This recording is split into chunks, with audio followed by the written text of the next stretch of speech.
सूरज ने पूछा, ये तुम्हारा आखिरी फैसला है? हाँ, मैं नौकरी छोड़ना चाहती हूँ। शोभा ने बिना लाग लपेट के बोला, सोच लो, 30 लाख का पैकेज है, 2 साल में 60 लाख हो जाएगा।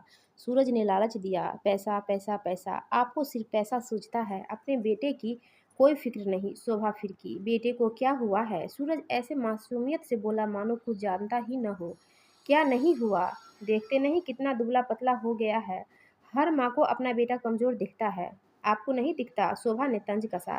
5 साल के बच्चे ऐसे ही दिखते हैं, उसके बाद सब ठीक हो जाएगा। मैं 5 साल रुकने वाली नहीं, शोभा ने साफ कहा। वह कहती रही, आपको अपने बेटे पर जरा भी तरस नहीं आता? रोज बेटे को क्रैच में छोड़कर ऑफिस जाती हूँ, शाम 8 बजे ऑफिस से लौटती हूँ, तब जाके उसके दर्शन होते हैं। कितना रोता है जब मैं उसे छोड़कर ऑफिस जाती हूँ।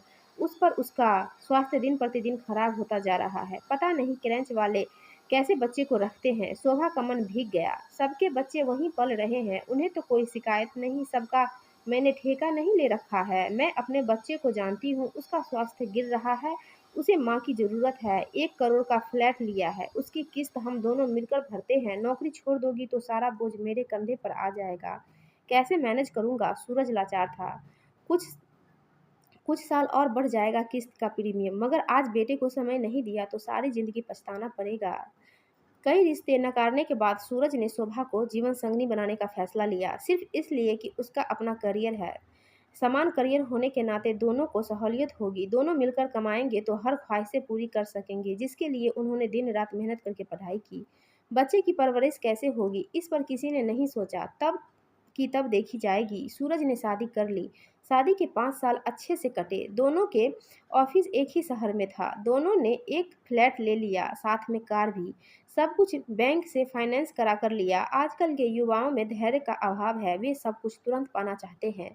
भोग विलास की सुविधाएं जुटा लेने के बाद बच्चे के बारे में सोचते हैं। शादी के 7 साल गुजरने के बाद शोभा ने परिवार बढ़ाने की सोची। वह 34 की हो चली थी। वह बच्चे को लेकर कोई जोखिम नहीं उठाना चाहती थी।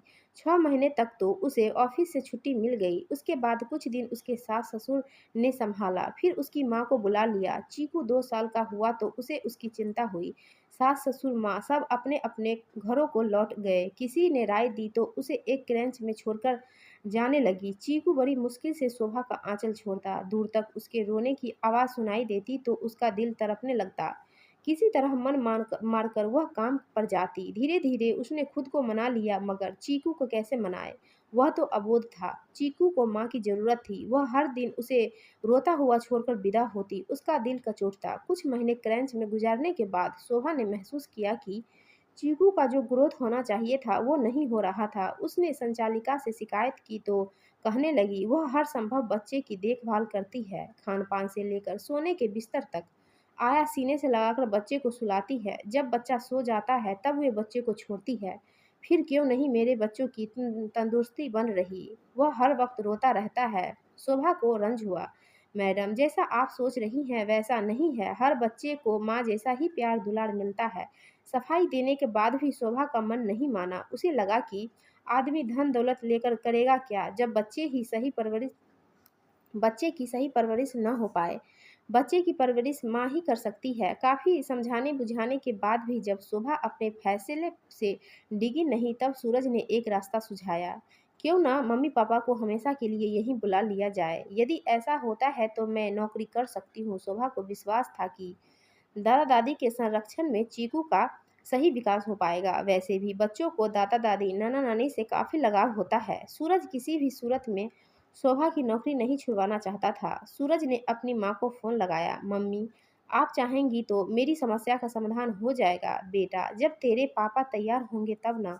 मम्मी बोली, पापा को आप समझाइए कि बेटा बहू से बढ़कर कोई नहीं है। सूरज ने भावनात्मक दाव खेला।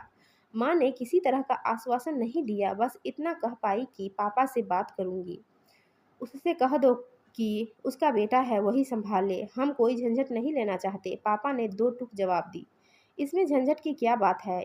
जैसे यहाँ है वैसे वहाँ रहेंगे। माँ बोली, यहाँ मेरी जिंदगी है, जैसे चाहे वैसे रहूँ। बेटा बहू के साथ बंध कर रहना पड़ेगा, जो मैं नहीं चाहता। एक दिन वहाँ जाना ही पड़ेगा। माँ बोली, तब की तब देखी जाएगी, अभी क्यों ना क्यों अपने पैरों में जंजीर डाले? सारी ज़िंदगी तो इन्हीं लोगों के लिए जिया। अब जाकर रिटायर होकर कुछ साल सुकून के जीने की मिली तो पोता पोती को सँभालने बेटा बहू के पास चले जाए, यानी मरते दम तक परिवार ही सँभालते रहे। पापा रिक्त मन से बोले, बेटा बेटा बहू के सुख में ही हमारा सुख है। माँ ने आगे कहा, तुम चाहो तो जा सकती हो, मगर मैं जाने से रहा।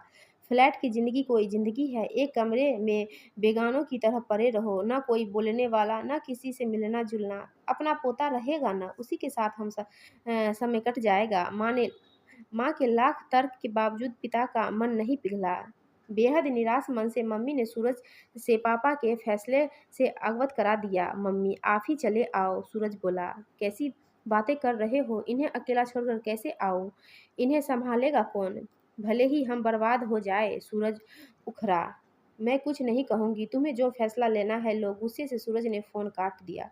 उसे अपने माँ-बाप से ऐसी उम्मीद नहीं थी। उसे अपने माँ-बाप खुद गर्ज लगे। सूरज का लटका मुँह देखकर शोभा समझ गई कि बात नहीं बनी। काफ़ी माथापच्ची के बाद सूरज ने दूसरा रास्ता सुझाया। क्यों न तुम्हारी माँ को बुला ले? सूरज को यह सबसे आसान लगा। बेटी से माँ को अतिशय लगाव होता है। अगर शोभा अपनी माँ से भावुक अपील करे तो वे बेटी के आग्रह को ठुकरा न सकेगी। माँ को क्यों बुलाऊँ? जब तुम्हारी माँ नहीं आ सकी तो वो भला क्यों आएगी? शोभा फट पड़ी। जैसे वहाँ रहेगी वैसे यहाँ। उन्हें यहाँ कोई तकलीफ़ नहीं होगी। सूरज, बेशर्मी तो कोई तुमसे सीखे। तुम लड़के वाले को यही ख़ामी है। हर तरीके से लड़की पक्ष को ही भावनात्मक ब्लैकमेल करते हो। शोभा ने तेवर करे कर लिए। इसमें ब्लैकमेलिंग की क्या बात हो गई? क्यों नहीं है? मेरी माँ का अपना परिवार है। वे क्यों अपने बेटे बहू का घर छोड़कर बेटी का घर सँभालने आएगी? उन्हें कौन-सा पति की सेवा करनी है? तमीज़ से बात करो। शोभा बिफरी। मेरे पिता नहीं रहे इसका मतलब यह नहीं कि तुम्हारे घर नौकरानी बनकर खटे।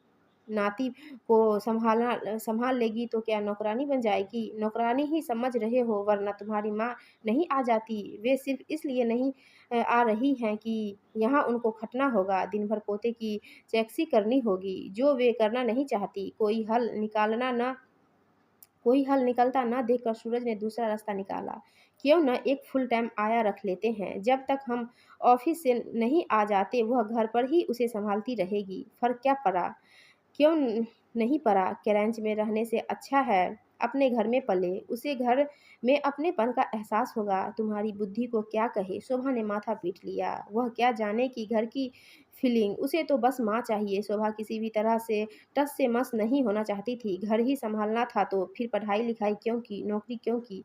शोभा बोली, नौकरी तब की जब कोई ज़िम्मेदारी नहीं थी। आज ज़िम्मेदारी बढ़ गई है। मैं माँ भी हूँ और तुम्हारी पत्नी भी। वह किंचित भावुक हो गई। एक बच्चे के लिए लक्ष्मी को लात मार रही हो। बच्चा महत्वपूर्ण नहीं है। है तो फिर पैदा क्यों किया? शोभा की त्योरियां चढ़ गई। तमाम औरतें नौकरियां भी करती हैं, बच्चे भी पाल रही हैं, सूरज बोला। उसके यहाँ ज़रूर कोई न कोई घर का सदस्य होगा सँभालने के लिए। हमारी तरह लावारिसों की तरह नहीं पल रहा होगा। क्रेंच में क्या ख़ामी है? आज के ज़माने में तमाम महिलाएँ क्रेंच में अपना बच्चा छोड़कर इत्मीनान से नौकरियाँ कर रही हैं। तुम ही बच्चे के लिए मरी जा रही हो। सूरज दाँत पीसते हुए बोला। क्यों न मरूँ? मेरा बच्चा है, दर्द मुझे होना क्योंकि मैं उसकी माँ हूँ।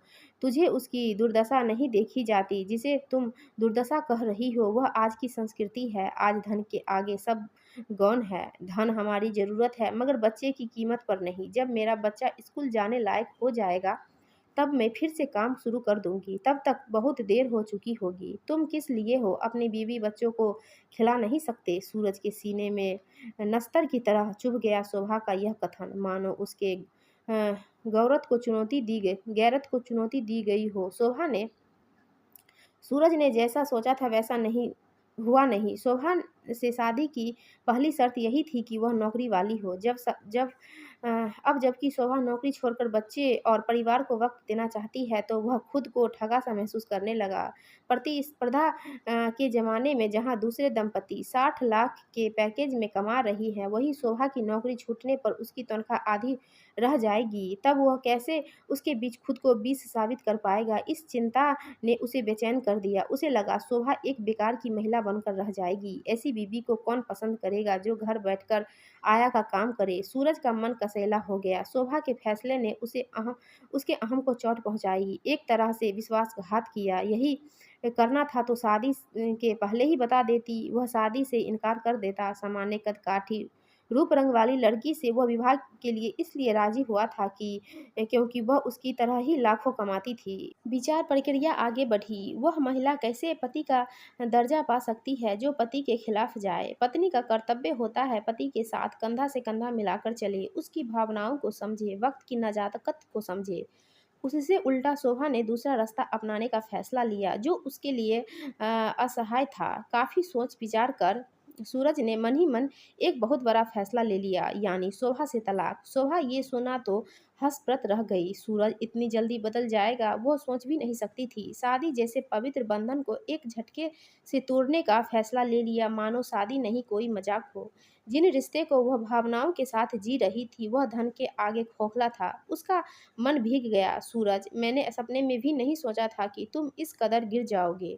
तुम्हें पत्नी बच्चे से ज़्यादा रुपए की फिक्र है। शोभा बिफरी, तुम्हें जो सोचना है सोचो, मैं भी तुम्हारी तरह अपने फैसले से पीछे नहीं हटूंगा। सूरज ने कहा, तुम्हें क्या लगता है कि मैं तुम्हें आसानी से छोड़ दूंगी? अगर मेरी और मेरे बच्चे की भविष्य बर्बाद होगा तो तुम्हें भी कहीं का नहीं छोड़ूंगी। शोभा भी अड़ गई। उसके मम्मी पापा में हमेशा वैचारिक टकराव होते रहे, परंतु दोनों के बीच तलाक का ख्याल कभी नहीं आया। सूरज अपनी भड़ास निकाल सकता था, मगर तलाक के लिए कहना या सोचना यह दर्शाता है कि वह कितना गैर जिम्मेदार है। सुलझे हुए पति पत्नी में मतभेद हो सकते हैं, मगर अलगाव की बात वे कभी नहीं सोचते, क्योंकि वे जानते हैं कि तलाक कोई समस्या का हल नहीं। सूरज ने शोभा से बोलचाल बंद कर दी। उसने भरकस उसे समझाने की कोशिश की, यहाँ तक कहा कि कुछ साल की बात है, जैसे ही चीकू स्कूल जाने लायक हो जाएगा वह फिर से नौकरी शुरू कर देगी। थोड़े पैसे कम ही तो मिलेंगे, कोई बात नहीं। इस बात का संतोष तो रहेगा कि मैंने बच्चे पर बेहद बेहतर ध्यान दिया। इसके बावजूद वह अपने अहम पर कायम रहा। एक रोज सूरज ने अपना दुखड़ा अपने एक मित्र से की। तब उसने समझाया कि शोभा जो कर रही है वह ठीक है। उसने खुद अपना अनुभव साझा किया, कैसे उचित देखभाल न पाने के कारण उसका बेटा मरते मरते बचा। उस रोज मैंने कान पकड़ लिया कि जब तक मेरा बच्चा समझदार नहीं हो जाएगा अपनी पत्नी से नौकरी नहीं करवाएगा। पत्नी भी मान गई। अब वह खुशी खुशी अपने बेटे को पाल रही है। वह कहता रहा, जब हम माँ बाप बनते हैं तब हमारा उद्देश्य हमारी संतानें होती है। उनकी सही देखभाल न हो तो वे हमारे प्रेम से वंचित हो जाते हैं, जो उनके मानसिक विकास को अवरुद्ध कर देता है। वे विफर वे बिगड़ भी सकते हैं। मित्र की बातों का सूरज पर गहरा असर पड़ा। सूरज में आए परिवर्तन से शोभा बेहद खुश हुई। उसे लगा उसका मातृत्व लौट आया है। दोस्तों, आपको यह कहानी अच्छी लगी तो प्लीज़ हमारे वीडियो को लाइक कीजिए और चैनल को सब्सक्राइब